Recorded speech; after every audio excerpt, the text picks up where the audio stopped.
Eta ia esan badugu gai bat, korapiloa txua badena, arazo juridiko eta administratibo eta zitzein behar dugu, eta igual bazkal osterako, igual kostatzen zen pila bat, pixka bat. Hala ere agindu diat hemen izlariek harin zingo dutela, entretenitua eta seguru asko ikasiko dugu. Gainera, gai hau eta goizean bertan elkarlan publiko kooperatiboa hitz egiterakoan behin eta berriz atera da gaia, geroz eta proiektu gehiago azken urteetan garatzen ari direlako lurralde burujabetzaren paradigmapean, izan energia burujabetzan, elikaduran, zaintzan, epatu dira goizean, ez? Eta askotan, horiek maila lokalean garatzen dira eta erakunde publikoen, konkretuki, udalen laguntza eta implikazioa behar dute, ez? Eta elkarlan publiko kooperatibo eta komunitario horren beharra nabarmendu da gaur goizean. Baina, topatzen ditugu ere bai, eta uste dut hemen gauden asko badakigula, topatzen ditugu ere bai arazoak, ez? Legeria gauza batzuk esaten ditulako, herri batean gauza batik edutelako, ondokoan ez da posible horretan dena errepikatzea, eta bai. Orduan, gaurko saioaren garrantzia horretan datza. Azkenean, bultzada bat eman nahi dugu elkarlan publiko kooperatibo horreri beharrezkoa bada ere bai, soluzioak, prozedurak, protokoloak bilatzea aspektu juridiko administratiboetan, eta ideia litzake, edo saioaren helburua litzake, hemen ditugun 3 abokatuak laguntzea soluzio horiek pentsatzen hasten. Beti ere, nik uste dut, garrantzitsua dela bai esatearen azkenean errezeta magikoak ematea eta akaso emango dituzute. Eta sorpresa hartuko dut, baina errezeta magikoaen bila igual ez goazela. Osea, helburua litzakela goazen hau ulertzera, goazen pentsatzea nola indezakegun, goazen prozedurak, protokoloak eta zelan egiten ari den ezagutzea, espero gabe hemen batean agertuko zaizkigula ditugun arazo herri desberdinetan, Euskal Herriko herri desberdinetan ditugun arazoen konponbideak bilatu gabe. Orduan, sarrera horrekin emango diet hitza gure gaurko 3 hizlariei, batetik Ainhoa Intxaurrandi eta Ezkurra daukagu, bera udalbiltzako idazkari eta kontu hartzailea da, kaixo Ainhoa. Eta gainera badu esperientzia luzea bai herri mugimendu eta erakunde publikoetan. Bestetik hemen eskubian Xabier Barinaga Rementeria Zabaleta, abokatua bere bai, eta kide aholkularitzako kidea, beraiek kide enpresatik aholkularitza eskaintzen dute bai enpresei eta erakunde publikoei, eta segurazki gero ez da gehiago, gaur hitz egingo ditun gai hauen inguruan. Eta azkenik, baina beraziko da hitzaldiekin, Aitor Bengoetxea Alkorta, EHUko irakaslea eta institutuko kidea dena, kaixo Aitor, eta gainera UEUko zuzendaria. Orduan, ongi etorria 3 eta azaltzearen abiskat dinamika nola izango den. Lehendabizi ordu terdian mai inguru bat izango dugu, zeinetan hizlari bakoitzak 15 minutu inguru izango ditu ponentzia txiki bat egiteko. Eta ondoren solasaldi bat. Solasaldi horretarako, guia aurretik hitz egiten egon gera eta galdera batzuk prestatu ditugu eta puntu batzuk zeinetan hitz egiteko, baina zuen parte hartzea ere bai eskertuko dugu. Eta ondoren hori izango da ordu terdiz, eta ondoren egongo da dinamika bat, ja taldeka landuko duguna, detektatzeko pixka bat zer erronka ditugun elkarlan publiko komunitario oneri eta ditugun arazo juridiko-administratiboei dagokionez. Hori bigarren partean izango da. Orduan, esan dakoa, hitz emango dizuet, eta bai esatearena pixkat ordena, eta bakoitzak gutxi gora bera zertaz hitz egingo duen. Aitorrek pixkat marko juridiko bat jarriko dugu, pixkat kontestua, azkenean elkarlan publiko komunitario honekin aurrera egin alizateko, eta azkenean lotuta dago pixkat bere akademiako lanketa horrekin. Ondoren, Ainhoak udalbiltzako idazkari eta kontu hartzaile bezala, udalek topatzen dituzten arazoetaz arituko da, eta kaso baitare soluzio bide baten hasiera batetaz ere bai, eta azkenik Xabierrek ematen dituzten aholku horiek kontutan hartuta, zenolako soluzioak egon daitezken, zenolako adibide konkretuak egon diren nolabait irtenbideak bilatzeko egondako arazo hori. Orduan nahi duzutenean, zuena da hitza. Oso ondo, eskerrik asko, Mikel. Bueno, arratsalde on denei, ari ginen hemen artean humore honez, esaten ordu hontan eta zuzenbidea eta egun arratsalde epel honekin igual gehitxon, igual hasi beharko ginateke hemendik txalo egiten hor zaudeten guztia, ginek eta bain. Bueno, orduan, aurkezpenak egin ditu Mikelek, eskerrik asko, kokatu gaitu, eta orduan, vale, eskerrik asko. Beti dago, norbait.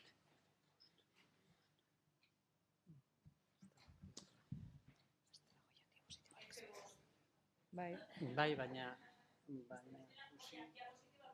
Hori da.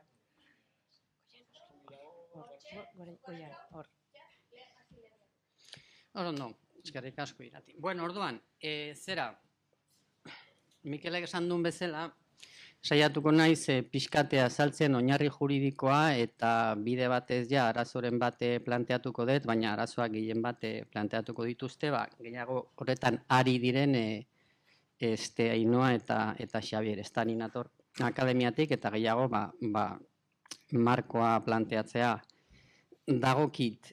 Orduan, zera, ikusita jardunaldiaren planteamendua saiatu naiz nolabait doitzen eta horregatik saiatu naiz marko juridikoa zerena, kooperatiba jarri nahi badegu komunitatearen zerbitzura zein bide juridiko daukagu edo zein bide edo ibilbide juridiko dagoen, ezta?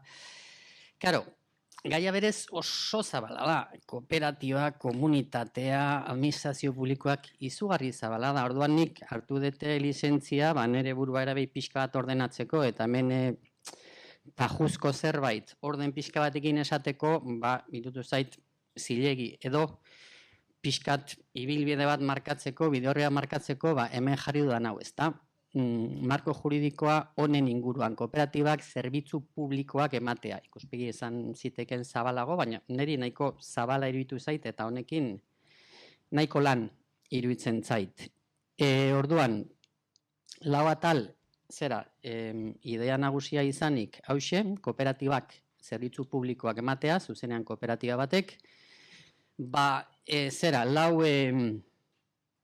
lau puntutan banatu dut nire aurkezpen hau, ikusita uztartzen direla bi sujeto desberdin, hain zuzenera administrazio publikoa eta kooperatiba, balde batetik hasi administrazioen ikuspegitik, administrazio ikusten ari da zerbitzu publikoa eta ze puntua ematen dion hor bide kooperatiba bati, gero beste alde batera joan da kooperatiben ikuspegia, eta hor nahi izan dut, ikuspegi zabal bati heldu. Karo, hemen aurkitzen gera Euskal Herriaz hitz egiten dugu eta gustora gainera, baina zuzen bidean horrek arazo nabarmen jartzen dugu mai gainean, marko juridiko desberdinak.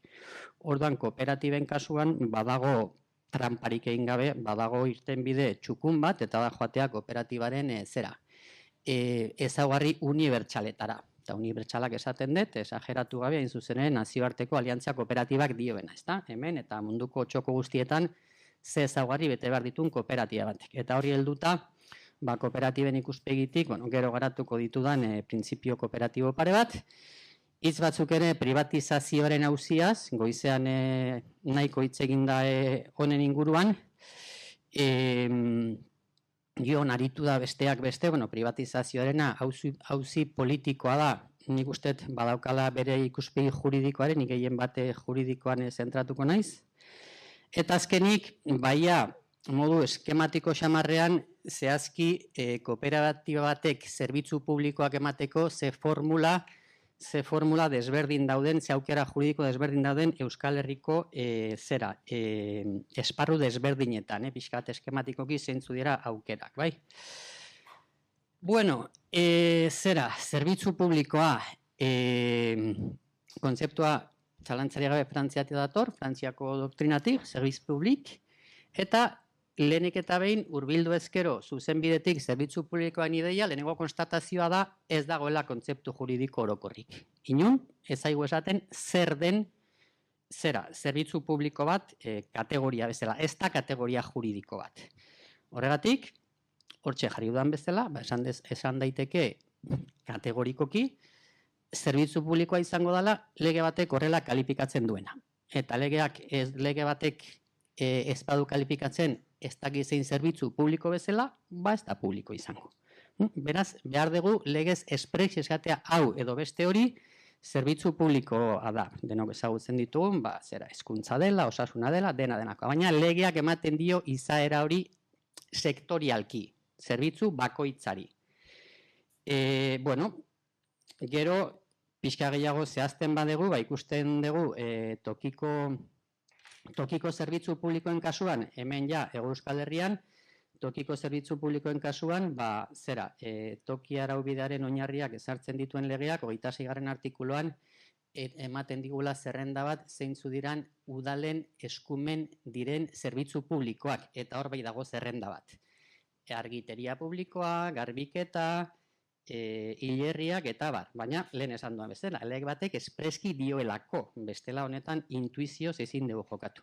Inorez larritzeko, hemendik aurrera uste ez dudala beste inolako lege aipamenik egin, zuzenean saiatu nahi azaltzen zer dioen legeak eta ez ze legek dioen zer, bai? Orduan, ideia uste dut nahiko argi bat egin dezakegula zerbitzu publikoaren kontzeptuan inguruan. Badago lehendabizi erabaki politiko bat, hau ala beste hori, zerbitzu publiko gisa kalifikatzeko. Eta zerbitzu publiko gisa kalifikatzen bada edozin zerbitzu, publikoa izango da, esan dudan bezala, halako edo bestelako legeak esaten duelako. Baina egon barko da irizpideren bat. Doktrina frantsesak eta bestela ere, nahiko adostua dago ideia orokorra edo irizpide orokorra nolabait da zerbitzu publikoak direla nolabait kontzeptu juridikoa izan gabe ere herritarrentzat ezinbestekoak diren beharrizanak asetzeko tresnak. Osasuna, hezkuntza, energia, zerrenda itxi bat ezin da egin, zerrenda aldakorra da. Orduan, erabakitzea zeintzuk diren une bakoitzean eta esparru bakoitzean erabakitzea zeintzuk diren herritarrentzat ezinbesteko beharrizanak eta hoiek asetuko dituzten zerbitzu publikoak, hori erabaki politikoa da. Eta dagokion organo politikoak hartuko dut, esan bezala gero arau bihurtuko da, eta orduan bai jakingo dugu hau edo bestea zerbitzu publikoa da.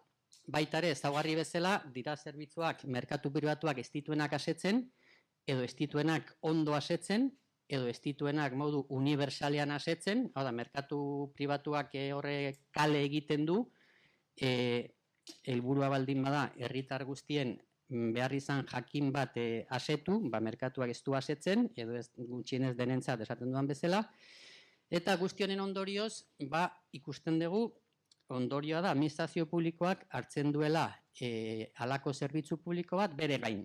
Hartzen du bere gain zerbitzu publikoaren ardura, nolabait. Ez teknikoki titularitatea, esango nuke ardura, hau da, administrazio publikoak erabaki dezake zerbitzu publikoa zuzenean eman, langile publiko edo funtzionarien bitartez, edo zerbitzu publikoa enpresa batek ematen badu ere, administrazio publikoak edukiko du ardura zerbitzu publiko hori kontrolatzeko eta azken finean bermatzea izango litzateke. Administrazio publikoak edo ematen du zuzenean bere baliabide publikoekin zerbitzua, hori da aukera bat, eta bestea da enpresa batek egitea, kooperatiba izan daitekena, eta kasu horretan administrazioaren funtzioa izango litzateke bermatzea eta kontrolatzea. Zerbitzu publiko horren ematea, bai?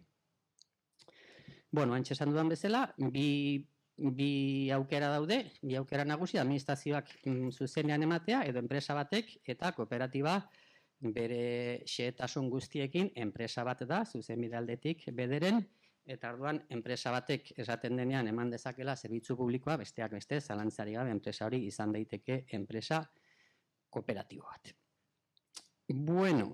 Orduan, edozein enpresak printzipioz eman lezake zerbitzu publiko bat eta besteak beste kooperatibak, bale.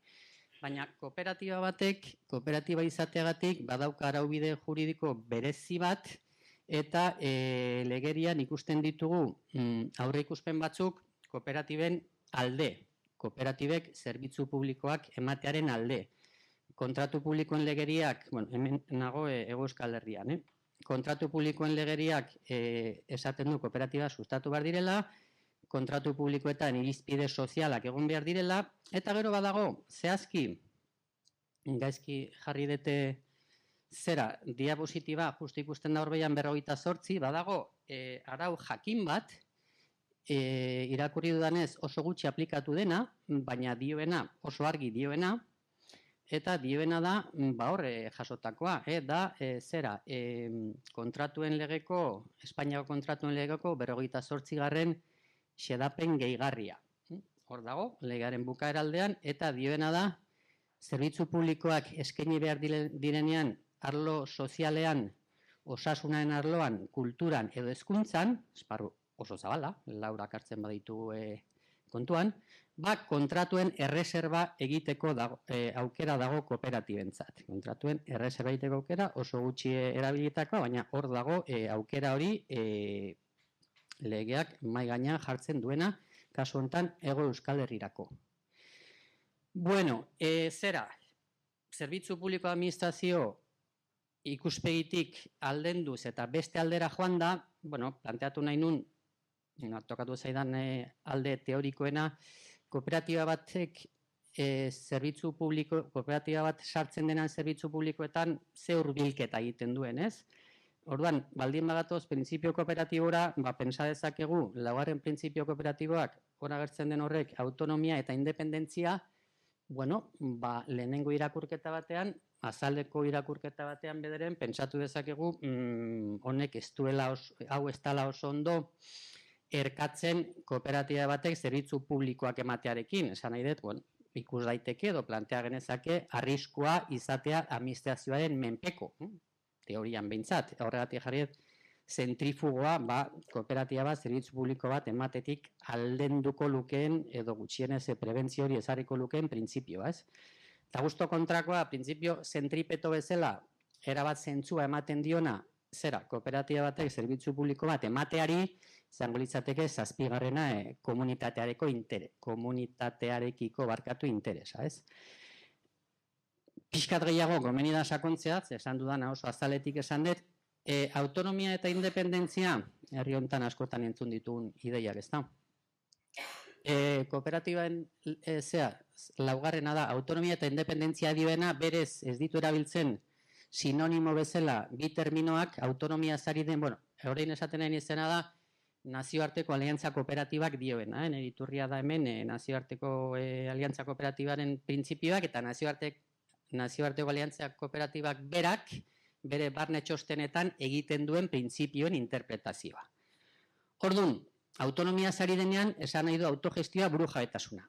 Hori bezain simple eta bezain sakon aldi berean. Kooperatiba bat, kooperatiba izena merezi ahal izateko burujabea izan behar da.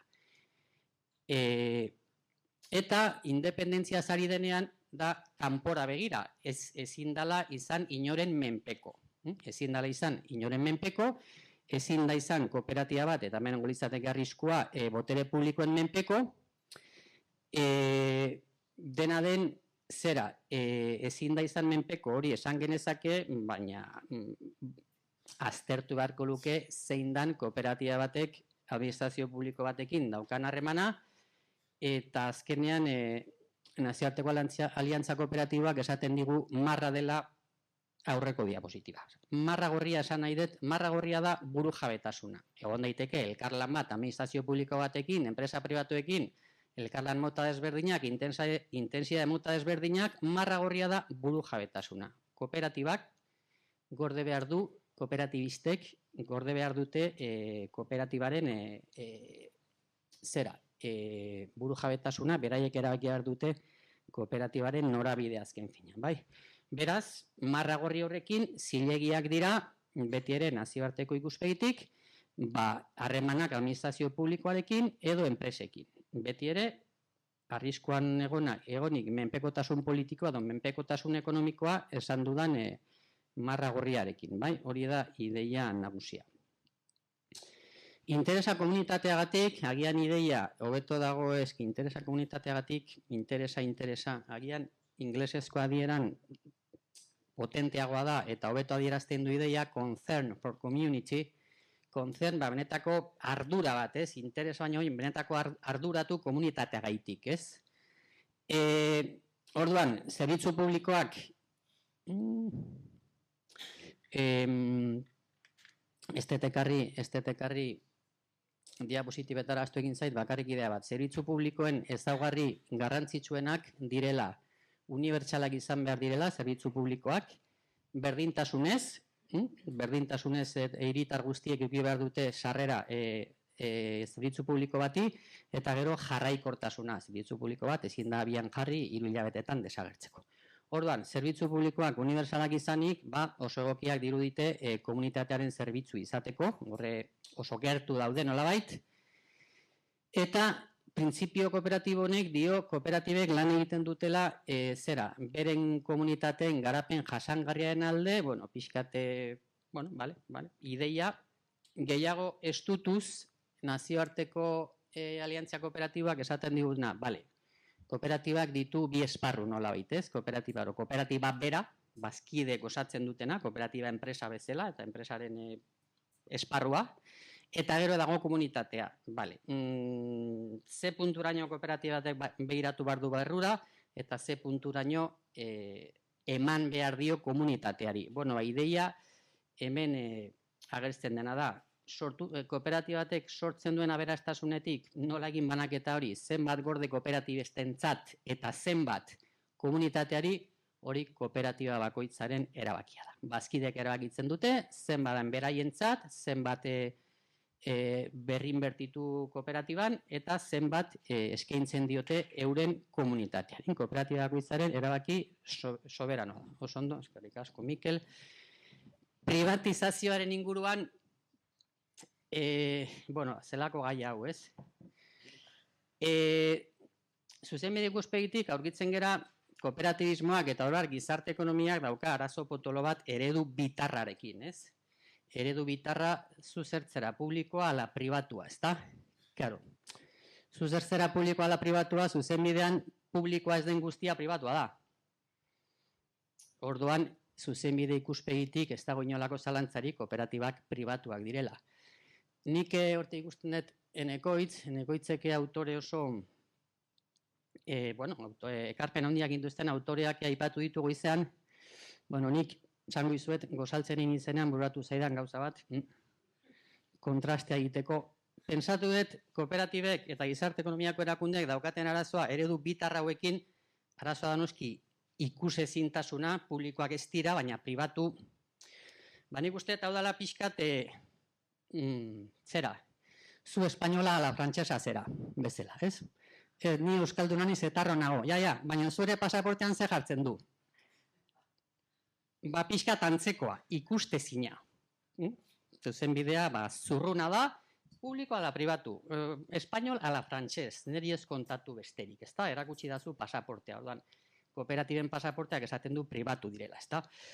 Hori, larria da, ze noski euskal izakeraren kasuan bezalaxe, ez da, ikustezin bihurtzen da ikusi beharko litzateken oinarrizko ezaugarri bat, ez? Ze gertatzen da jabego komunitario eta kolektiboarekin, azken finean desberdindu behar da pribatuaren zakuaren barruan zuzenbideak sartzen ditugu, izanera ipatu da eta denok dakigu, ez naiz ezer deskubritzen ari, pribatuaren zaku berean sartzen ditugu irabazi asmoa duten enpresa kapitalistak, kapital soziedadeak, eta irabazi asmori gabekoak bokazio publiko komunitarioa dutenak. Hau, gu hemen ekarri gaituen gaian, honek ez dauka zentzurik. Ez dauka zentzurik, baina horrela da. Ez dauka zentzurik, baina horrela da zaku berean sartzea. Gero badaude xehetasun batzuk, baina funtsean kooperatiba pribatua dira eta horregatik jarri privatizazioa galdera ikurrarekin, ez da? Kapital sozietateak, pertsona sozietateak. Egia da, batzutan zuzenbidea oso konplexoa dela eta batzuk esaten dute hori datorrela erdiarotik eta nahita egindako zerbait dela, zuzenbidea zerbait oso konplexua herri xearentzat iritsi ezina izan dadin, ez da? Oso gauza zentzuduna. Batzutan zuzenbidea oso sinplea da. Kapital sozietate da enpresa bat bere ardatza kapitala dela. Nik nago dirua irabazteko, beste guztia bigarren mailakoa da. Ezin argiago, kapital sozietate, ni beti jartzet adibide bera. Txokolatezko tarta ulertzen dugu, ezta? Kapital sozietate ez izango da, hoxe. Eta kooperatiba da pertsona sozietate bat, hor ardatza pertsonak dira. Gero mutur jokaritzen badira beste kontua, baina dira pertsonak eta ez kapitala. Orduan, bi figura indezbirden hauek zaku berean sartzea oso kritikagarria da, baina hori da daukagun errealitatea. Orduan, goizean era ipatu da, Enekoitzek ipatu du, Euskal Herrian zuzenbide pirenaikoa eta jabego komunitarioak dauka tradizio handia, tradizioa bai, baina gaur egun pribatu. Herri ekimen guztiak, herri santu honetan egin dira modu komunitarioan eta gizarte ekimeneko ekimenen bitartez. Zerrenda buka ezina da, Egunkaria, ubera, ikastola, kontsoia, zerrenda oso soluzioa da. Oiek, besterik gabe, pribatu dituko ditugu, benetan dituko ditugu, pribatu eta sartuko ditugu Iberdrolaren zaku berean. Barkatu publiziadatik, batez ere Goienerreko bazkide garenok. Orduan, zuzenbide konparatuak, Mikel, ematen dizkigu, planteatzea, hirugarren bide horrek, komunitario dena delako horrek, eukitzea aitorpen juridiko bat, badauka zentzua. Zeleku batzutan egiten da, hemen dituzu adibide batzuk, Bolivia, Kolombia, Ecuador, Venezuela. Gehien bat, kultura indigenaren eraginez, gu ez algera Europako herri indigena zar bat, hor daukagu erronka bat zuzen bidean, ezta? Beraz, konstituzioetan herrialde hauetan, dago aitortua jabego komunitarioa. Eredu militarra gainditu beharra, esaten nahi izena, tititi, eta... Minuto bat eukide ez dakit, Mikel? Ez, bale. Orduan, azken atalera noa, aukera juridiko desberdinak, pixkate egin dute sailkapen eskematiko hori, EAen zerbitzu publiko kooperatibak, EAen ekimena ardezakete sujeto publiko desberdinek, udalek, mankomunitatek, partzuergo, eudelek ere, Nafarroko foru komunitatean baita ere udala eskualdea kontzejua, iparraldean udalek eta Euskal Hirigune elkargoak eta ez dauka denborarik. Zerbitzu publiko lideratu daiteke batez ere 3 formula bitartez, administrazioa bazkide izanik edo kontratu bitartez edo lankidetza hitzarmen bitartez,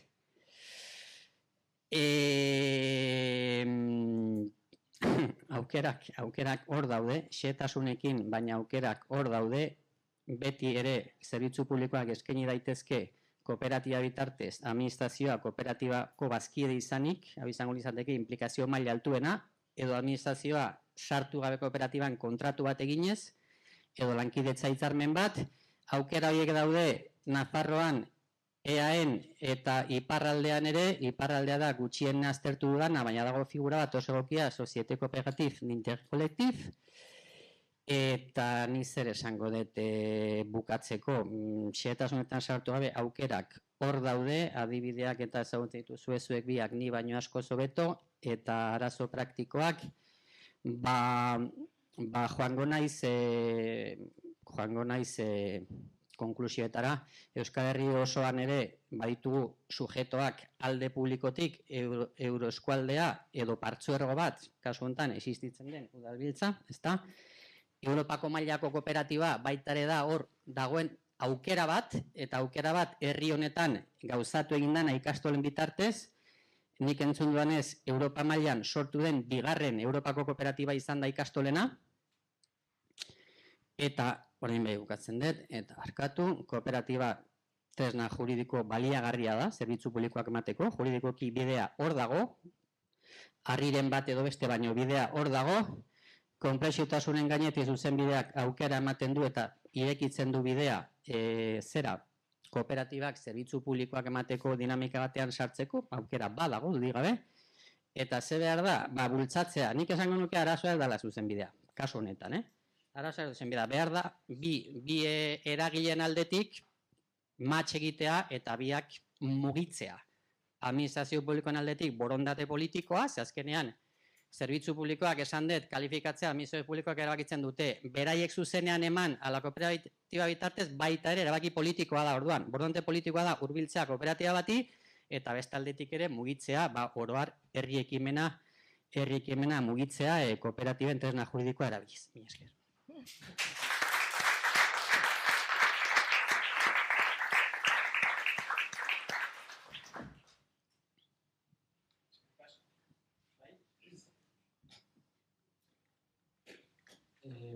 Eskerrik asko Aitor, barkatu moztea, baina bestela Noski, barkatu zu. Eta besterik gabe, Ainhoa hitz ematen dizut, esaten genuen bezala, orain sartzeko pixkat marko horrek sortzen dituen, edo ez dakiten markoa ez, baina sortzen dauden arazoak azken finean elkarlan publiko komunitario hori martxan jartzeko. Bai, mila esker. Eta mila esker, aurkezpenagatik, ideia asko eman dizkiguzu.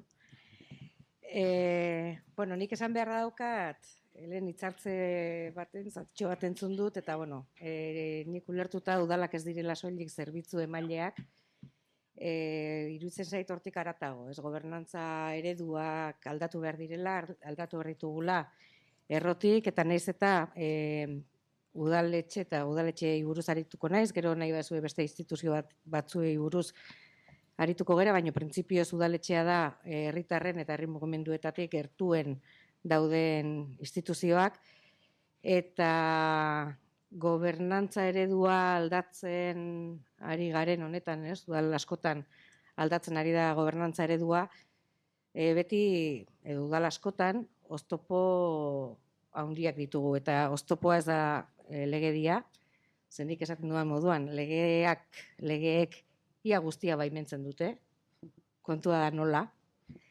eta beti ditugu hor udaletan oztopo handienak ditugu pertsonak, ez? Lege horiek interpretatu behar dituzten pertsonak. Ikusten dugu eta guri gertatu zaigu udalbiltzan, ez? Energiaren inguruko proiektu batean, udal eraikinetako teilatuetan plakak jartzearen inguruan, udal batean egikaritu da proiektua, jarri dira plakak, eta ondoko udalean ilegala zen hori egitea. Orduan lege berdina aplikatzen badugu, zein da arazoa? Arazoa da lege hori interpretatzen duen pertsonak blokeatu egiten duela dena, ez? Orduan, gobernantza eredua aldatzea, aipatzen dudanean, ez da soilik gobernua edo politikariak aldatzea eta politikarien jarduna eta moduak aldatzea baita ere, eta hortan udal asko eredugarri bilakatu dira, baina gero atzetik ditugu, hor harri txintxarrako zapata barruan izaten diren idazkari kontu hartzaileak. Horiek batzutan izaten dira, funtzionarioak, Eta anekdota bezala kontatuko dute, baina oso kuriosoa da, diputazioan, nola bigarren solairuan badaude bi planta dira, bat da planta noblea, da dena egurra eta kriston, urrezko ariakin egindako tapeteak, eta holako zeak, eta beste aldea da funtzionala, bulegoak, funtzionarioen bulegoak. Funtzionarioek planta nobleari deitzen diote la planta de los eventuales. Horiek junta etorri egiten dira, beraiek hor gelditzen dira. Eta beraiek hartzen dituzte erabakiak askotan. Erabakiak izaten dira, baimentzekoa hainbat proiektu, interesekoa baldin bada beraientzako, eta bestetan ez, bestetan oztopatzekoa. Orduan, ze planteatu daiteke horretan, ze planteatu daiteke, ze funtzionarioa hor dago. Orduan, ze planteatu daiteke horren aurrean. Hor nik uste dut eta hor epe ertain baterako eraldaketa bat planteatu behar dela, eta epe ertain horretako eraldaketa da gobernantza eredu aldaketa horretan sakontzeko funtzionario horien, ez dakit nola esan, ezaugarriak, finkatzea. Zer behar dugu? Pertsona bat konstituzioa oso ondo dakiena, Espainiako konstituzioa goitik behera ezagutzen duena, baina gero oztopatuko dugu plaka solarrak jartzea. Edo behar dugu beste pertsona bat. Baina hori, poliki-poliki, egin behar da, aldaketa horiek eman behar dira, ez? 19. mendeko instituzio batzuk ditugu, 21. mendeko beharrei ezin asetu dabiltzanak, ez?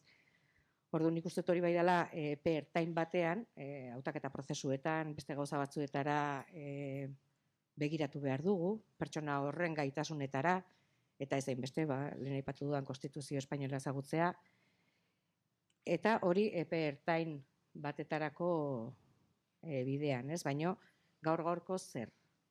Ikusten dugu udal ezberdinetan gobernu ezberdina daudela, proaktiboak, herri mugimenduekin bat egiten dutenak, proiektu eraldatzaileak planteatzen dituztenak, inkluso kooperatibaren eredu horretan murgilduta daudenak, baina gero pertsona batek blokeatzen dizu eta zureak egin du. Orduan gu orain udalbiltzan ikusirik olako arazo batzuk baditugula gure kideen artean, 86 udal osatzen dugu gaur egun udalbiltza, planteatu dugu udal idazkari eta kontu hartzaile ari direnak gaurkoz idazkari eta kontu hartzaile lanetan, lantalde bat sortzea, multidisciplinarra izango dena, askotan idazkari batek edo kontu hartzaile batek oztopoak jartze dizkizunean alternatiba planteatzeko eta mahai gainean jartzeko, ez? Baina ez hori bakarrik, ez pertsonak lanean aritu gaitezkenak desblokeatzen pertsona edo funtzionario horrek blokeatu duena. Baizik eta artxibo bat egitea dokumentala oso importantea delako. Udal guztietan lehiaketa bat atera behar dugunean, udal guztietan zerbitzu bat eman behar dugunean, zerotik abiatzea normala, iruditzen zaigu. Beste pertsona batek egin badu txosten juridiko bat, beste pertsona batek prozesu bat egina baldin badago, ikusi dugu prozesu horretan egingarria dela, aurrera atera dela, ondo atera dela, ez da logikoagoa zurera egokitu, baina lan hori aprobetxatzea hori ez dago gaurkoz. Eta hori ere, iruditzen zaigu, badela gure pendiente daukagun asignatura hori, ez? Eta, bueno, udalbiltza ere horrekin ari da lanean, eta esan behar dut, eta kooperatibaren hildotik, bueno, oraintxe udalbiltzak, bueno, baditu hildo estrategikoak edo subirautza hildo ezberdinetan lanean ari gera, eta bat da zaintza, bestea energia, bestea elikadura, eta kultura, euskera, eta hor bakoitzak bere ibilbidea du, ez? Eta, bueno, hor lanketa batean ari gera, ja erabakiak hartu dira, hor sortu zen pasaren urtean egintzen olako batzar bat energia komunitate ezberdinekin, eta hor mandatu bat atera zen batzar hartatik, eta izan zen kooperatiba bat sortzea, ente juridiko bat sortzea, bigarren mailako energia komunitateen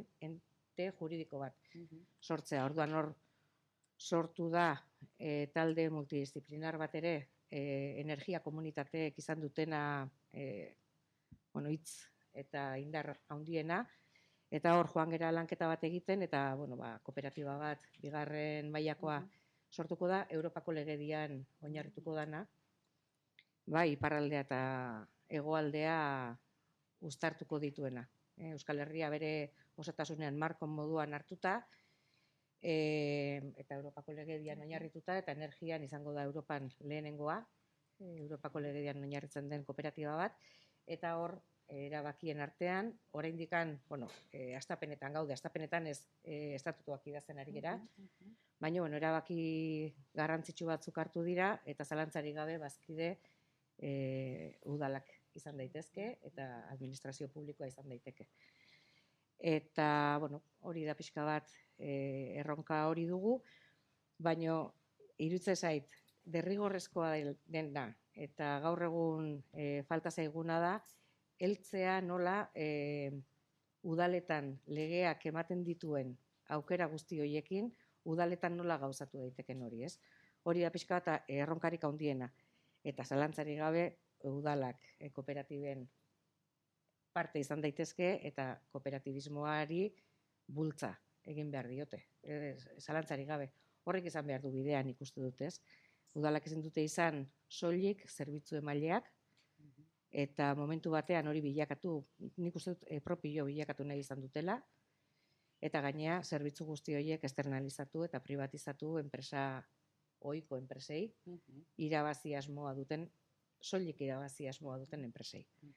Eta hortik ezin dugu joan. Orduan eraldaketa oso bat behar dute udalek, eta gizarteak ere bai, eraldaketa oso bat behar dugu, hori aurrera ere eman ahal izateko. Hori da, pixka bat. nire aurkezpena.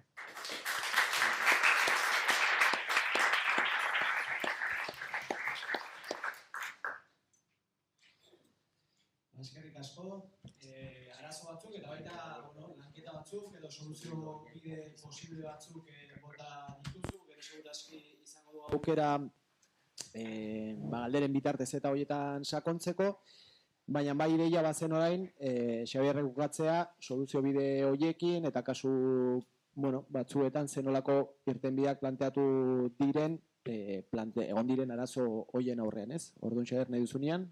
Vale, mila esker, entzuten daula, bai ez? Bueno, gai politxe eta aldiberen zaila jarri diezu, ez? Soluzio bidek, vale. Bueno, soluzio bidek eta aiatu ben jo lehen pixkoa hola urbilduko ga.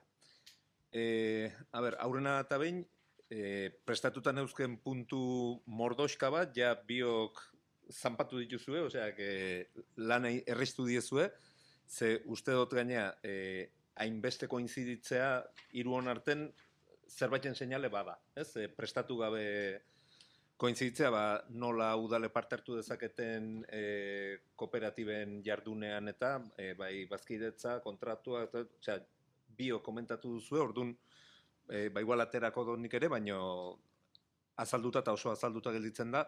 A ber, nonbaitetik hasteko, hemen kooperatibismo bat komunitateari begira lurraldeetako beharrei erantzuteko ereduak zen tituloa, ez? Orduan, ni ez nator ez akademiatik eta ez erakundeetatik, kale gorritik nator, nolabait esateko, proiektu txikietatik, gure aholkularitza proiektu txikietan jarduten da eta hortan daramazkigu hasi ginenetik orain dela 30 bat urte, eta aurreneko puntuen eretzat da lurraldeak behar haman komunak, baino baita desberdinak ere badituztela. Ez da berdine Nafarroako mendialde urruna edo Bilbo inguruko auzo bat. Zenbait behar berdinak izango die, herrigintzan eta kooperatibigintzan eta bar, eta beste zenbait behar oso desberdinak izango die. Orduan, nik uste behar ditugula erraminta haman komunak eta gero baita tokian tokira egokitzen dienak. Alde hortatik baita, hitzeiten nahi zineten bitarten, gauza bat nik irudikatu ez nuna, baina oain oso argi dutu zatena da, adibidez gure lurraldean, mendialdean, orain dela urte batzuk, auzolana zen garrantzia handia zuen zerbait, handia, sakona, indarra handia zuena, udala zen indar txikia zuen zerbait, hau da, legitimitatea handia eta agintza handia, baina indar praktiko txikia, rekurso gutxi zitulako. Eta gero sektore pribatua zen, bazen, ez? Baina auzolana zen haundie. Eta hor transformazio bat egon da, eta gero hiriguneetan gehiago, eta sektore pribatuan oso haundia da, sektore publikoa haundia da, eta auzolana, herrigintzan eta ematen da, baina kooperatiba gintzak eta indo nolabait, hor. Osea, zuk esaten zinuna, kooperatiba gintza, zer da, pribatua, publikoa, osea, nolabait, herrigintza dago elkartez, ekonomia soziala kooperatiba baino haratago esaten da, ez? Bai, elkartea fundazioak ere hor sartzen di. Orduan, ekonomia soziala dago pribatua eta publikoaren tarteko auzolan esparru hori betetzen, nolabait, eta kooperatibak ere kasu askotan irizpide ekonomikoekin bakarra funtzionatzen dute, edo ekonomikoa da nagusia, baino beste kasu askotan kulturala, soziala, ekonomikoa uztartzen dituzte, ez? Orduan, alde hortatik, nik uste paradigma aldaketa bat gertatzen ari dela praktikan, ez teorizazio mailan baizik eta praktikan, eta da, herri bakoitzen, herri askotan, ja badaudela proiektu komunitario batzuk, behar dituztenak, herramienta juridiko batzuk, orain arte, topatu ez ditugunak. Orduan, zerrekin jokatzen duzu, lehen oitzen zen, auzolanen. Baina, auzolana da, instituzio bat, juridikoki gaina onartuta dagona, Nafarroko legedian eta EAEkoan ere bai, baina gero sortu ziren elkarteak hutsune hori betetzeko. Gero sortu ziren fundazioak beste modu batera vertikalagoa ziren behar hoiei aurre egiteko. Gero kooperatibak hori ekonomikoki antolatu behar zenean. Eta orain nik uste paradigma berri bat dagola. Dela, ja, nolabait erronka komunitario bat dagonean, bai publikoa, bai pribatua, bai auzoaldetik, bai auzolan aldetik, hemen usurbilen gaude, agina hor ikusten ditut herri kooperatiba da niretzat horren simbolo bat, ez? Hor ja implikatu daiteke komunitate osoa, publikoa, pribatua esaten dioguna, auzoak, eragileak, ze hor aparte daude nork tiratzen du karro hortatik, ez da beti izaten denak berdin, ez? Orduan, nik praktikatik eta kaletik ez hausnarketa bat egin dudalako baizik eta ikusten dudalako, nik uste dut badagola halako paradigma aldaketa bat eta behar ditugula Euskal Herrian, bauri, modelo berri batzuk izan daitekena patchwork bat, izan daiteke bauri, herri kooperatibak egin, olatukopen eskutik egin duena da, nolabait, berezitasun batzuk eman formula kooperatiboari. Beste kaso batzutan egiten duguna da txertatu elkarte bat kooperatibaren barruan bazkide bezala, o fundazio bat, o udala, bazkide laguntzaile, bazkide ez dakizer, kolaboratzaile. Baina bai iruditzen zat daukagula, hori, ez dut gehiago esango, baina paradigma aldaketa bat, behar eta aukera berri bat involukratzeko bai herria, bai eragileak eta bai sektore publikoa, osea, erakundeak nolabait herrigintzan o proiektu gintzan tokian tokikoa, eta hori berriz ere, ez da berdina izango Pirineoko denda bat behar duen herritxo bat, edo zaintzako makroproiektu kolektibo bat, bere ala etorriko direla pilaka, ala beharrez. Ordun, gertatzen ari den zerbait da. Ez da, osea, ez gara ari teoria mailan. Aginan egin da, Bakaikoan egin da herri kooperatiba bat, Leitzan egin dira antzeko gauzak, o formula juridiko desberdinarekin, baino helburu berdinarekin, badaude kaso praktiko mordo bat non udalak, batez ere udalak, Nafarroko kasuan, gobernua ere bai zenbait kasutan, baino udalak beren buruari galdetzen diotenak nola parte hartu dezakegu proiektu hontan, eta hor daukagu, komentatzen zenuten, bai marko juridikoa eta bai arazo horiek, ez? Bale, baina nola egiten dugu, bazkidetzen gea, kontratu publiko bat deitzen dugu, lizitazio bat, lankidetza hitzarmen bat, diru laguntza bat ematen diogu proiektuari eta barreratik begira gelditzen gea, osea, modu desberdin asko daude, baina baita ere daukagu ezagutza falta edo praktika falta haundi bat, nik ustez, ezagutza badago, baina praktika falta, eta gero, komentatzen genuna, gu aurreneko aldiz haitu ginenen hau prestatzeko, eta gero gu aritu garenean, halako protokolo baten falta, osea, guk aholkularitzatik zerbait ez dugunean argi ikusten fiskalki, egiten dugu konsulta vinkulante bat. Osea, bialtzen diogu ogasunari, aizu, gure ustez hau hola da, baina hola da, gero hankarik ez sartzeko. Orduan, ogasuna baietz esaten baldin badigu, tira milaz. Bale, badakigu, hori egin dezakegula.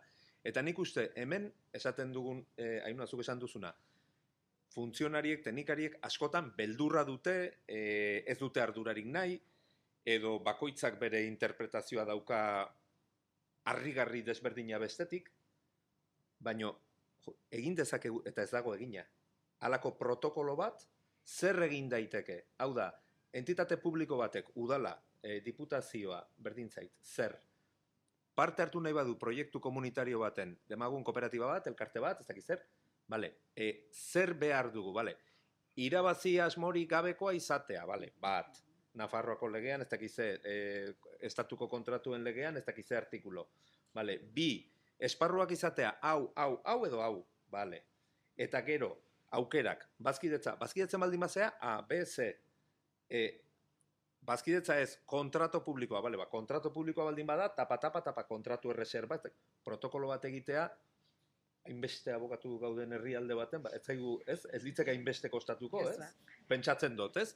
Eta gero, kontrastatu dezagun hori norbaitekin edo norbaitzuekin, hau da, horrek behar du gero filtro instituzional bat, udaletako teknikariak eta dardarka ez egoteko. Hau da, prestatzen den protokolo hori izatea ja nolabait testatuta dagon zerbait. Baina oso gauza praktikoa, ez? Bademekun bat ehun horrikoa. Zerbait praktikan erabili daitekena, eta bide horri bat irekitzen diozuna edozein udaleri, berdin zait, Euskarreseko udala, denda bat udaletxeko behiko solairuan denda bat ireki nahi da, baina zein behazo, kontrato publikoa, lizitazioa, ez dakiz zer, bueno, ez, badago aukera bat, herriko kooperatiban bazkide bezala sartu, eta ente instrumental bezala, esategatik ari naiz, ez, eta orduan, badaukazu hor, bale, eta gero horreri erantzten badiozu zuk esan duzuna ja, dokumentazio deposito batena, ez, nik uste, asko erresten die gauzak, eta batez ere udalerri txikiei eta udal txikiei, eta ertainei ere bai. Osea, ez duzu bida, protokoloan, hau, lankidetza hitzarmenak, A, B, C, 5-6 eredu, gaika. Kopia-kopiare, aldatzen diozu kopuruak, orduan, nik hori dena, uste dut, gainera tortzen nahi zaigun zerbait dela, herri bezala, ze gu alako aholkularitza txiki-txiki bat gea, baina ikusten ari gara, eta lankidetzatik, olatukopekin lankidetzatik, eta ikusten ari gara, ze toki desberdinetan ematen ari diren, antzeko arazoak, naiz eta proiektu oso desberdinak izan, eta behar berdintsuak dituztenak juridiko-teknikoki, ez? Eta nola adibidez honek konponduko luken. Ni etorri nintzen hemen kasu praktikoak bai, kasu praktikoak dira niretzatek, olako egoerei aurre egiten dietenak erakunde publikoak herria eta eragileak batzen dituzten kasuak. Eta horiek non eman dira? Eman dira Bakaikoako herri kooperatiban, ematen ari dira aginan, ematen ari dira leitzan, ematen ari dira inbeste tokitan, beti ere ekonomia sozialeko erramientekin, ez beti kooperatiba gintza hutsetik, ze kasu askotan elkarteak ere erabiltzen ari dira.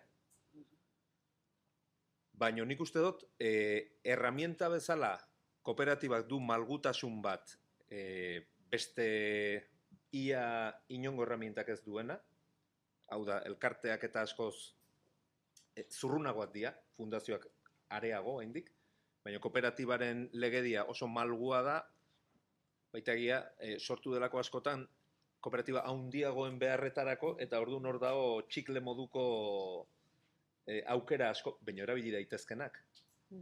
Arazoa daukagu baita, Nafarroko legedi bat daukagu, EAeko beste legedi bat, Frantziako estatuko beste legedi bat, baina, bueno, hor dago, printzipio kooperatiboak... Europarra daukazu. Hori da, eta printzipio kooperatibo unibersalak ere hor daude, ez dira gai asko printzipio universal batzuk dauzkatenak. Orduan, ez dakit, niri,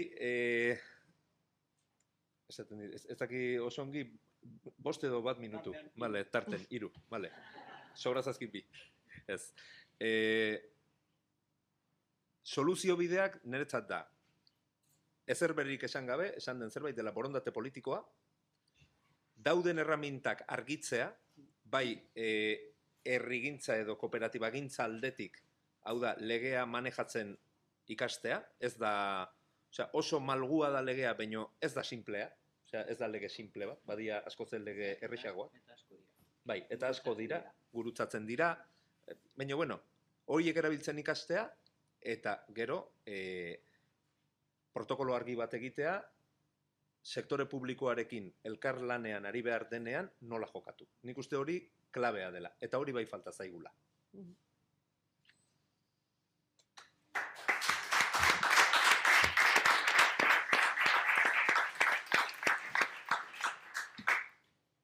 Eskerrik asko, zuri ere bai, eta eskerrik asko iruei, eta pixka sartuko gara galderetan. Eta batzuk hitz egin ditut, baina egiten zenuten bitartean, beste batzuk etorri zaizkit, orduan improvisatua bezala ingo dugu.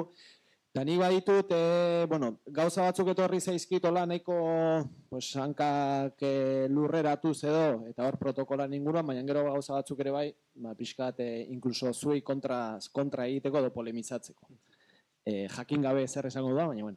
Lehendabizikoa igual bai, hor bota duzu protokoloarena, ez? Eta gaina hasi zera botatzen horren osagai batzuk, eta kaso interesgarri izan daiteke, zuei ere bai hitza emate horren inguruan, eta bueno, hemen ulertu dezakegu da horrelako konpromiso hasiera bat, horrelako protokolo bat lantzeko, gaina zuek udalbiltzan bai lantzen ari zarete, orduan, bueno, iruditzen zait interesgarri izan daitekela, pixkat horren inguruan, pixkat gehiago aritzea, eta zuek ere bai botatzea iritzia horren inguruan, eta ze osagai izan barko lituzken protokolo horrek oso praktikoa den zerbait eta oso baliagarri izan daiteken zerbait izan daitekelako, ez? Ez dakit, nik uste dut protokoloa dudigabe ezinbestekoa dela, artxibo, ez dakit nola deitu, dokumental bat ere bai, baino gero ezinbestean baliabide humanoak. Hau da, pertsona talde bat, eta ez dakit izan behar duen idazkari talde bat, guzti horri bide edo interpretazio emango diona, ez? Ezuk aipatu duzu egiten ditugun galdera lotesleak direla, hitz egiten dugunean ogasunaz eta bar, ez? Egiten duzu galdera bat, esate duzu, nik ulertzen dut, hau horrela dela, eta tipo impositibo hau aplikatu behar zaiola. Eta baietz erantzuten baizute aurrera. Hori honekin, protokolo honekin, nor da entea, nori galdetuko diozu, esateko bai, eta loteslea izateko erantzuna. Hor ez dago, olako figurari. Ez dago ente loteslerik. Hori da, ez dago. Ez dago. Orduan, horren ordez, egin daiteke aipatu dudan talde multidisciplinar horrek hartzea ardura hori, agian ez du juridikoki, ez du izango lotesletasun puntu hori, baino bai, bide lagun izan daiteke, ez? Eta gainea, udal bati esan dakioke, bide hori bai, baino jorratu zazu beste bidea, erresagoa da, hobeto egingo dezue, helburu hau bilatzen badezue horrela egin dezakezue. Eta gainera, hemen dauzkazu, dokumentuak, hemen dauzkazu txostenak, zurera egokitu, baina besterik ez duzu egin behar. Ze, funtzionarioen kontra nahiko gaizkitzekin dut, eta ez dira denak, Baina egia da, batzuk, nik esango nuke, beldurra baino gehiago dela lan asko suposatzen dielako. Zerotik abiatu behar dute proiektu bat mahai gainean jartzen dugun bakoitzean, udal bakoitzeko idazkariak zerotik abiatzen dira. Orduan, lan asko suposatzen die. Horrela, eta hortan utziko dugu. Lan hori eginda baldin badago, prozesua zirriborratua baldin badukagu, eta dokumentalki ere baldin badukate nondik tira, agian erresagoa izango da, bitarte horretan, jende hori birziklatzen den bitartean behintzat, erresagoa izango da. Eta nik bai uste dut, sortu behar dugula, ez dakit ente bat izango den, ez dakit talde bat izango den, baino nor izango den zerbait sortu behar dugu, implikatuak dauden pertsonekin, hori erantzun horiek emango dituztenak, ez? Telefono bat, udal batetik, aizu proiektua batera nahi dugu, herritarrekin bat egiten dugu, denok ados gaude, hau egin nahi dugu, baina ezin dugu, nola egin behar dugu. Telefono bat, e-mail bat, eta norbait atzean erantzungo duena. Hori behar dugu.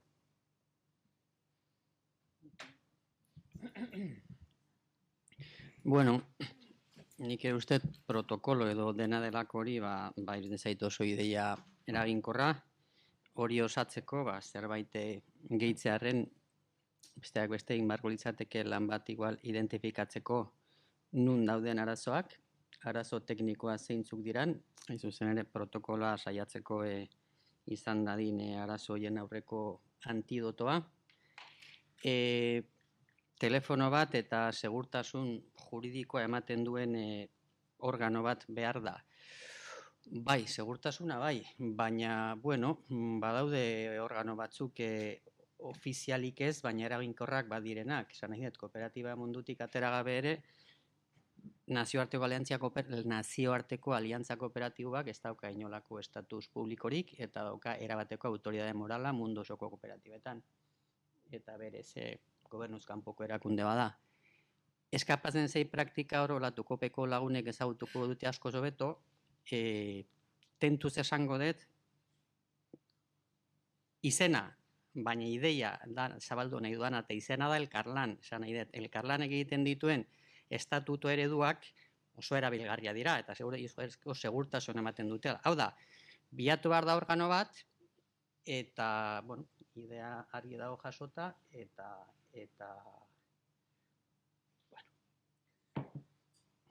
Ni hainua komentatzen nahi zinen bitarten, nik ezakit... Markatu. Bai, nik ezakit... Osea, eozin gauza ongi etorria. Ez dakit den telefono bat, e-mail bat, gida dokumental bat, hau da, azkenean hemen dauzkagu EAeko parlamentua, Nafarroako parlamentua, hor badaude entidade soberano bezala, ordun nolabait gero administrazioaren jarduera, Nafarroako legeak arautzen du, EAen estatuko legea aplikatzen da kontratuetan, ordun nolabait egotea ja interpretazio bat, ez dakizen bat idazkari, abokatu, unibertsitateko irakaslek ontzat ematen dutena, osea, hori diskutitzea gero zaila da. Osea, ja baldin badago alako korpus bat, ez, esaten duena, bida. Lankidetza hitzarmen bat egin nahi du udal batek irabazi asmorik gabeko entitate batekin, ba, hau eta hau bete behar dira. Nafarroan baldin bazaude, hau da lege oinarria. EAen baldin bazaude, hau da lege oinarria. Iparralden sartu nahi baldin badugu, ba, nik gutxigo kontrolatzen dut. Bai? Eta gero, nahi baldin badituzu gaina zenbait dokumentu erabilgarri, hemen daukazu, txantilloi bat, hemen beste bat, hemen ez dakizer, hemen bakizer. Eta hori pasa baldin bada, ez dakizen bat idazkari, ez dakizen bat abokatu, berdin zait, kooperatibetako aditu, igualtzat, osea, zaila da, batek esaten duna beste batek diskutitzea oso erresa da gure mundu juridikoan, baino ja doktrina esaten denean, ez? Ja, zerbait ezarria dagoenean eta asko errazten da. Azkenean epaiketetan ere ala egiten dugu, begiratzen dugu zer dagoen atzetik, ez? Nola interpretatu izan den norma hori. Orduan, neri hor, iruditzen zait, oraintxe, lehengo asten, emandako kasuan, leitzata, ez dakit esan duten lehen, baina, leitzata beteluko jangelak era komunitarioan antolatuko dira hemendik aurrera. Nafarroko gobernuak egin du hitzarmen bat udalekin, herri bakoitzeko udalekin, udalak bere gain hartzeko ardura, eta udal bakoitzak gero pasa dio herriko eragileei. Vale, Nafarroa gobernua eta udalaren arteko hitzarmen hori oso simplea, osea, erresa planteatu dute, baina gero nola egin udal bakoitzak herriko eragilearekin, beteluko kasuan guraso elkartea eta leitzako kasuan beste, zaindu elkartea, ja, idazkarian liatu ziren, bateka bestea B. Zaten zin, baina gauza bera da, osea, daukagu mendi bateko distantzia, gauza bera da, toki beretik dator, iturri beretik, eta A, B, izanen da, modu erresago bat dena A edo dena B izateko, eta azkenen, konpondu di, baina ia blokeo egoera baten geunden, da esaten zin, hitzarmena, lege berdine, artikulo berdine, hone bai, honek ez, zuk esaten zin, plaka solarren asuntoa.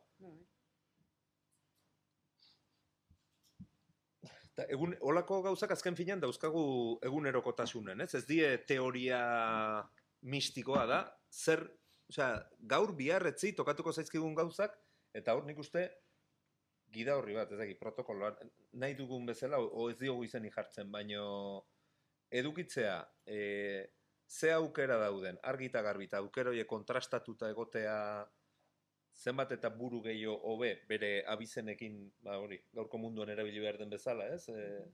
Doktorea, lizentziatua, ez da gizer, bakizer, ez? Eta... Ez. Baina, ala da, ez? Eta azkenen, baldin badukazu zer euskarri bat, ez dela...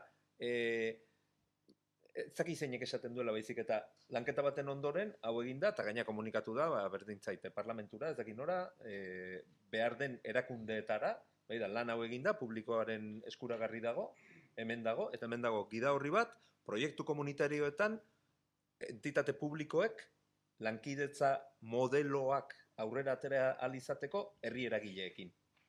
Kooperatibekin, elkarteekin, lankidetza hitzarmenak, bazkidetza.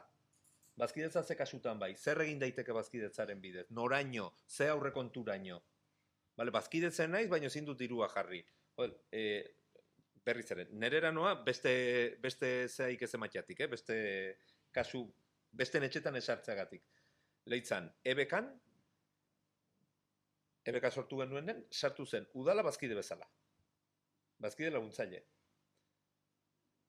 Aldatu zen idazkaria, urrena beste proiektu bat, beste herri proiektu bat zaindu elkartea aurkeztu zen, udalak hartu zuen erabakia bazkidetzeko, eta idazkariak ez zion utzi. Osea, ez zion utzi. Ez zuen garatu dokumentazioa. Ez hori oso garriskutsua da, ez dakiz, baina orain dela 6 hilabete kooperatiban sartu da. Baina da, eguneroko hortaz ari gara, ez? Osea, kasu praktikoak egunean bat sortzen die. Orduan, nik uste dut, hor, borondate politikoa dagoen tokin, eta, bueno, borondate politikoa eta borondate ona dagoen tokin, aterabidea bilatzen die, eta egunero bilatzen die baita ere. Baina, halako gida horri bat edo izatea, oso lagungarria izan eritzekela iruditzen zat. Baina bakarrik, idea nahi nuen gehitu, neurren batean, zapaldu bidazu, Xavier, aipatu duzun adibide demoledore horrekin, 6 hilabeteko aldearekin, eta esan behar nun protokolo dera delako horretan, eragingarria izan daitekela, amu bezala erabiltzeko eranskin batzu jartzea, praktika onak, ez? Naiz eta kuantitatibok, nik ezagutzen duan bakanetarikoa, bakaikuko herri kooperatiba. Zenbat herri txiki ez daude edo dendari gabe, edo tabernari gabe, edo ez batez beste esan nahi dut, olakoak praktika on bezala jarri eranskin batean amu bezala, uste bere pisua eduki dezakela. Bale, iruditzen bazaizue, abstraituko geha bizka, gainea itzegina geneukan, ez? Asko arazo juridikoetaz eta elkarlan publiko komunitarioaz aritzen garenean, orokorrean ja ez bakarrik juridikoki, maila lokalean gaude askotan. Egia da, azkenean proiektu gehienak hor daudela. Baina gaur goizan ere aipatu dira beste eskala bateko proiektuak ea posiblea diren, eta idealitzak ere zuekin horren inguruan hausnartzea. Eta hor, pixka polemizatuko dut zuekin edo ez, baina momentu batean esaten zenuten arazo ez dela zuzenbidea. Azkenean ulertzen dut, zuzenbide honekin indaitezkela gauzak, nolabait bilatzen, zuzenbide horiek planteatzen dituzten zirrikituak, edo ja ez zirrikituak, baizik eta gauza honak egongo diela gaur egungo zuzenbidea. Baina aldi berean, aipatzen zenuen, momentu baten marko teoriko horretan, publiko edo pribatu. Eta tarteko ezer ez dagoela, eta hor, nolabait, utxune bat egon daitekela, eta gaina esan duzu, eta hau pixka lotzen goizeko zera planteamendu batzukin, herrialde batzutan dagoela rekonozitua, eta Bolivia, Kolombia, Ekuador eta Venezuela, indigenak eta sozialistak. Orduan hor, estatuak nolabait,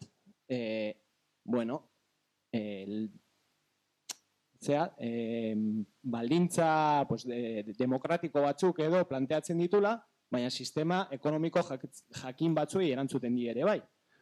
Orduan, nik ulertzen dut azkenean hemen gaudela planteatzen beste norabide bat behintzat, ez? Elkarlan publiko komunitario hori eta kooperatibismoa, Leirek ere bai goizan komentatzen zuen, justizia sozialaren paradigmapean, eta azkenean beste nolabaiteko sistema ekonomiko bat ere ikitzeko. Eta horretan, eta hor eskalaren kontu horretara, pixka bat nahi nizuen horren inguruan hausnarketa batera eraman.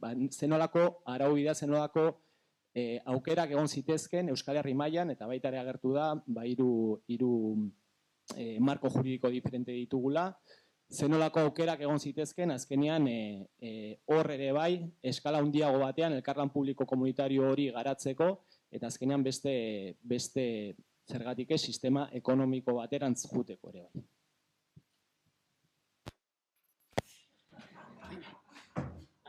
Erresa. Bueno, bai, oso ondo funtzionatu dizu intuizioak, Mikel, konstituzioen atzean dago elementu komunitario indigena eta dago autu politiko-ekonomiko bat ere, dudik gabe. Okerez banago beste konstituzio bat irekitzen duena hirugarren bide hori inoiz irakurri dut Iran da. Bueno, publiko eta pribatua dela eta eskertzen zuz, igual ez dut ondo adierazien nahi nuena, nik esaten nahi nuen, azpimarratu nahi nuen hirugarren bide hori ez existitzea aurre egiteko privatizazioaren ideia politiko nire ustez simplistegia den horri. Ezkau privatizatzea da, ez dut errepikatu lehengoa, batez ere horri aurre egiteko ideia bezala esaten nun. Behin hori esan da, garatzeko kooperatibismoa eta elkarlane publiko komunitarioa garatzeko tresnak egon badauden, gauza horiek desberdin du. Eta ja, este bukatzeko eskala dela eta, bueno, konplexuago izan daiteke, baina aukera guztiak dira posible, udala, eskualde, EAN zera, formula batzuk ardezakete lurralde historiko osoa, esan nahi dut, bide juridikoak daude mendi guztietara igotzeko. Eskualde bat lurralde historiko baten barruan egin daiteke. Eskualdeak direla lurralde historiko desberdinetakoak EAeko araudira goaz. Zera, Gipuzkoa eta Nafarroa zeharkatzen duen ekimen bat egin nahi duela, aplikatzen da Espainiako legedia. Nahi degula bidasoa gainditu Europako legedia. Beraz, kontua izateke zer aplikatzen den, baina formula guztiak posible dira. Nik hor, komentatzen duzunen Bolivia eta Venezuela eta bere garaian tokatu zitzien zenbait konstituzio hoietako aztertzea eskubide kolektibo horiek nola egituratuta zeuden ikasteko, ez? Eta oso ikusgarri egiten zitzien Nafarroko komunalen aldetik. Nafarroko 40% komunala da oraindik. Osea, hori Frankoren jardueraren ondoren zerbait esateagatik, oraindik 40%... Ui, barkatu, ez nizun ulertzen. Osea, Gerra Zibila eta Gerra Zibilaren oinarrietan ere komunalaren kontrako gatazka bat zeon, Nafarroan, bereziki, baina oraindik 40% ez lurriko benak, baina 40% komunala da. Komunala publikoa edo pribatua da. Ze ez da zuzenbide publikoko, hau da, jabetza publikoa beste modu batea kudeatzen da eta beste modu batea regulatuta dago, de manial, eta txapa gehiegi esartzegatik, Gero, jabetza pribatua dago, eta komunala hirugarren gauza bat da. Ez da, ez jabetza publikoa, ez jabetza pribatua, da komuna. Orduan, horren desarrolloa gure arbasoen garaian, auzolanarekin eta lotuta, zen eguneroko janariaren iturri, eta elkarrakatzeko ere hori gatazken iturri, zen eguneroko janariaren oinarria. Gaur egun igual bigarren maila baten gelditu da, ze petroleorik ez dago, orduan ez dakit nekazaritza eta mendialdean eta dago batez ere komunala, ez da diru iturriain potentea, baina oraindik hor dago, eta horren regulazioa niretzat nik ikusi nuen ez behintzat, Bolivia, Venezuela eta horietan, propietate kolektibo hori antolatzen zen moduaren oso antzekoa zegoen oinarrian behintzat. Orduan, nahi dutentzat hor badaukagula, eta horzuk leheno diapositibetan zaten zion, derecho pirenaiko Nafarroako legidea, eta badauzkagula Euskal Herrin oraindik aztarnak baldin badira ere, baina aztarna biziak. Ze ez dakit, ekonomiak ere buelta asko ematen ditu, baina Nafarroaren 40% hektare asko dira. Eta itzen izan dugu, beinatek eta zenbaitetan, horre nekazaritza edo abeltzaintza arloan edo energia mailan egon daitezken aukerak asko dira. Eta hori ez da ez publiko estricto derecho publiko, ez privado. Orduan, badauzkagu tarteko gauzak ere. Gainera, hola, pixka bat gehitzegatik, Nafarroan herri desentetan martxan jartzen ari dira orain berosareak. Herri guztia